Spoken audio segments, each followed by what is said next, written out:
Listen, all you New Yorkers.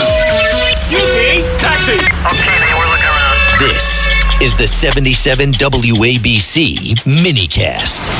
Is Alan Dershowitz on? He is with us right now. Who better, by the way, on such a big Supreme Court day than him? Nobody better than Alan Dershowitz. Alan, welcome to... Well, thank you. Well, first of all, before you ask me any questions, I want to personally thank the Greek American community, along with the Italian American community, the Irish American community.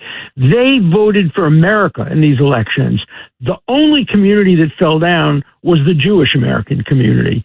A bunch of self-hating Jews in the Upper West Side, in the East Side, in Park Slope, voted for Mamdani. For the most part, other ethnic Americans understood the common sense approach and voted against them. So thank you, Greek Americans. Thank you, Italian Americans. Thank you, Irish Americans. And no thank you, Jews, self-hating Jews who voted for Mamdani and for the three candidates who are Mamdani clones. So I just wanted to personally thank the Greek American community that has contributed so much to this country. Well, thank you, Professor. And in addition, I'm thanking President Trump for watching out for the Jewish community and the Israeli and Jewish community is one people. And I'm thanking him for watching out for the Christian community. Because Christians are dying all over the world, Jews are dying all over the world, and somebody has to watch out for them.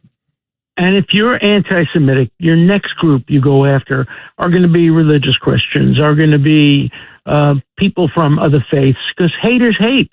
And, you scratch an anti-Semite and you're going to find an anti-American, you're going to find an anti-Catholic, you're going to find so many anti-Greek Orthodox. So, the world is really divided into haters and people who can understand differences between people. And one thing I love about being on your show is you always stand up for common sense, middle Americans who I think reflect the greatness of this country. And I hope we can restore that greatness through middle Americans rather than extremists on either side. We got Melissa DeRosa coming on later on. And one of the questions I'm asking, because she's been traveling around, and the pulse of what's going on in the Democratic Party, and how do they feel about 11 Democratic states not going to Washington to celebrate 250 years? It's absolutely remarkable. You get this woman who was just elected, Chevalier, who hates America. I mean, she ought to be running for Congress in Tehran, not in New York City, but New York City people elected her. But we never should forget that in 1932, several thousand Jews formed a political party to support Adolf Hitler because he was going to be good for the economy. You know what happened to those Jews who voted for Hitler? They ended up in gas chambers. Yeah. And you'd think we'd learn the lesson. And I remember the words of some of those Jews. Oh, we are loyal Germans, and Hitler knows about it. They went to the gas chambers with their medals from First World War without realizing that Hitler didn't care what you did. It was who you are. It was genetic. You have bad blood. And that's what racism is all about. So thank God for shows like yours, which fight against it, whether it's done by Democrats or Republicans. We stand by common sense. I don't care if you're a Democrat. I don't care if you're a Republican, as long as you have common sense. Well, speaking about common sense, the dumbest thing the framers of the 14th Amendment ever did was to create something called birthright citizenship. It is the dumbest thing. The idea that you're a citizen just because your parents were passing through and drop you off for one day from a hospital, and then you go back to your other country. You have nothing to do with America. You don't speak English. You don't care about America. You don't pay taxes. You can't be drafted into the army. They can come back and vote. And you can come back at your choice, but you can't contribute to the country, and you can still be a citizen. But I never thought I would say this. Yes. But President Trump today showed he knows more about the Constitution than Chief Justice Roberts, my former student. Roberts basically said that Congress can't change who has jurisdiction over who in the United States. And President Trump said, yes, it can. The 14th Amendment says, and subject to its jurisdiction thereof. Mm-hmm. And if Congress were to pass a statute saying somebody just born in the country who stays 6 days or 4 days, never comes back, is not subject to the jurisdiction, just the way diplomats' children aren't subject to the jurisdiction, just the way NATO soldiers who are stationed in the United States aren't subject to the jurisdiction. And so Congress can do that, and they better do it quick, because Republicans may lose control over Congress in the midterm. So President Trump has said today, and I want to help him, pass legislation that limits birthright citizenship to those who really, really, really are subject to the jurisdiction of the United States. Professor, I want to ask the $64 billion question. Sure. Is the people who appealed this birthright citizenship, did they do it wrong? Because we were talking about it amongst ourselves, and if they would have said that there's no birthright citizenship if you're a tourist, there's no birthright citizenship if you're an illegal immigrant or entered the country illegally, we would have won that case, in my opinion, as an honorary lawyer. Well, you are an honorary lawyer and a good one. I think we would have won it if Congress had done that. I think the big issue in the case is whether the president has unilaterally the authority to declare who is under the jurisdiction of the United States. In general, it's Congress that does it. It decided that Native Americans who have their own reservations weren't subject to the jurisdiction. They passed the statute that said diplomat children.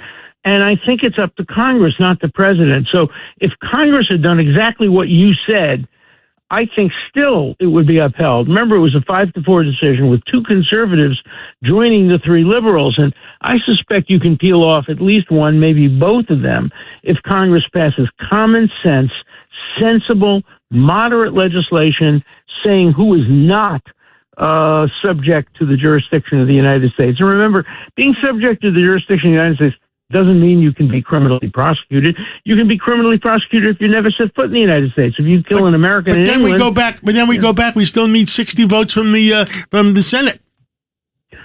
Well, that's the hardest question. Whether you need 60 or 50 plus the vice president for something like this, I think is a very interesting issue. But eventually we're going to have to get to that decision, get to that question.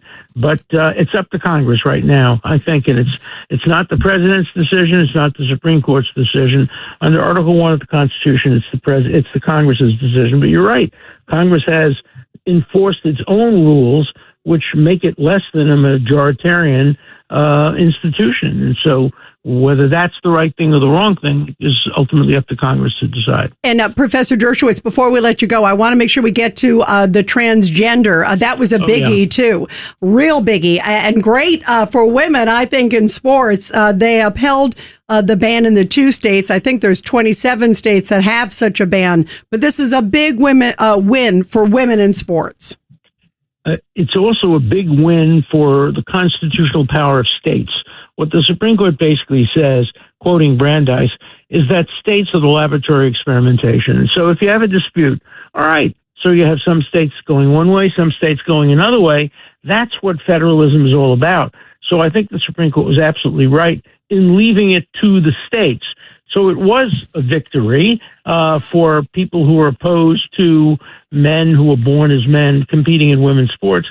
But it's not a complete victory because other states are still allowed to have different rules. I would hope this decision would incline other states, though, to say, at least let's have testing and make sure that people compete equally and people who are born female don't have to compete against people who are biologically, genetically stronger and faster than they are. So we have to create a system where in all states, young girls can compete equally. And there are various ways of doing it. And the Supreme Court has now said, we're going to leave it up to the states to decide. Yeah, great points. Well, please keep us posted. Really great to have your perspective on such an important day, Professor. We love you. Thank you so much. Thank you so much. Always happy to join. And again, thank you so much to the ethnic communities of New York that show so much more sense than so many American Jews do. Oh, thank you so much, and God bless America. You too. Thank you very much.